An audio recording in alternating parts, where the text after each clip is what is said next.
Hello everyone, ఎలా ఉన్నారు? Welcome back.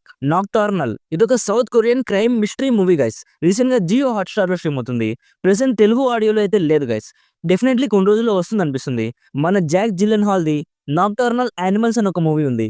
ఈ మూవీ ఆ మూవీ రెండు డిఫరెంట్ గైస్, సేమ్ కాదు. జస్ట్ ఇందాక ఒక రివ్యూ వీడియో చూసాను.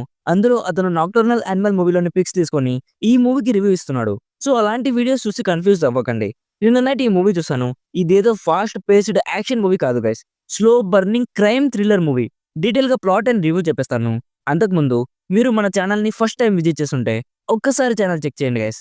రివ్యూస్ అన్ని మీకు జెన్యూన్ గా అనిపిస్తే ప్లీజ్ సబ్స్క్రైబ్ చేసుకొని బెల్ నోటిఫికేషన్ కూడా ఆన్ లో పెట్టుకోండి. సింపుల్ గా ఈ మూవీ ప్లాట్ ఏంటంటే, ఈ మూవీలో ఒక అతని స్టోరీ చూపిస్తారు. తను తన బ్రదర్ ని చంపిన వాళ్ళని వెతుకుతూ ఉంటాడు. సో అసలు తన బ్రదర్ ని చంపింది ఎవరు, ఎందుకు చంపారు, సో ఇప్పుడు నెక్స్ట్ స్టోరీలో ఏం జరిగింది అనేది బేసిక్ గా స్పాయిలర్స్ లేకుండా ఈ మూవీ ప్లాట్. ఇప్పుడు నాకు ఎలా అనిపించిందంటే, ఇందాక చెప్పినట్టు మూవీ స్టార్టింగ్ హాఫ్ అంతా చాలా స్లోగా మిస్టరీని బిల్డ్ చేస్తారు. జనరల్ గా మన ఆడియన్స్ కి ఎలాంటి మూవీస్ నచ్చుతాయో నాకు లిటిల్ బిట్ ఐడియా ఉంది కాబట్టి మెజారిటీ ఆఫ్ ద ఆడియన్స్ కి ఈ మూవీ స్టార్టింగ్ లోనే బోర్ కొట్టేసి మధ్యలోనే ఆపేస్తారనిపిస్తుంది. బట్ నాకైతే ఇలాంటి స్లో బర్నింగ్ క్రైమ్ మూవీస్ చూడడం ఇష్టం గైస్. నాకైతే ఈ మూవీ పర్లేదు, వన్ టైం వాచబుల్ అనిపించింది. ఫస్ట్ హాఫ్ లో స్టోరీ ఏంటి ఒక ప్యాటర్న్ లో వెళ్ళట్లేదు, అసలు కనెక్ట్ అవ్వట్లేదు ఏంటి అనిపించింది. బట్ సెకండ్ హాఫ్ లో కొన్ని పాయింట్స్ ని జాయిన్ చేస్తారు. అక్కడైతే ఓహో ఇప్పుడు ఇలా జరగాలని, అప్పుడు అలా జరిగిందా అనిపిస్తుంది. కొన్ని చిన్న చిన్న ట్విస్టులు ఉన్నాయి. అవి షాకింగ్ గా లేకపోయినా కూడా డీసెంట్ గా పర్లేదు బానే ఉన్నాయి అనిపించింది.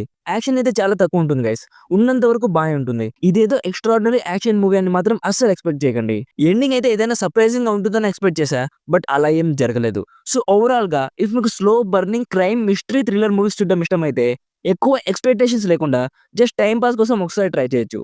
ఇఫ్ మీకు స్లో బర్నింగ్ మూవీస్ చూడడం ఇష్టం లేకపోతే ఈ మూవీని స్కిప్ చేసినా కూడా పెద్దగా మిస్ అవ్వడానికి ఏమీ లేదు గైస్. సో ఓవరాల్ గా నా సైడ్ నుంచి recommended 60% as a decent mystery movie. Adult content ఏం లేదు కానీ బ్యాడ్ వర్డ్స్ ఉన్నాయి అండ్ కొంచెం వైలెన్స్ ఉంటుంది. ఇదంతా ఓకే అనుకుంటేనే ఫ్యామిలీతో చూడండి. సో ఇది guys nocturnal movie review. Already ఈ మూవీ మీరు చూస్తుంటే మీకు ఎలా అనిపించిందో కామెంట్స్ లో మాతో షేర్ చేసుకోండి. వీడియో నచ్చితే లైక్ చేసి మరిన్ని రివ్యూస్ అండ్ రికమెండేషన్స్ కోసం మన ఛానల్లో వచ్చే వీడియోస్ డైలీ ఫాలో అవ్వడానికి ట్రై చేయండి.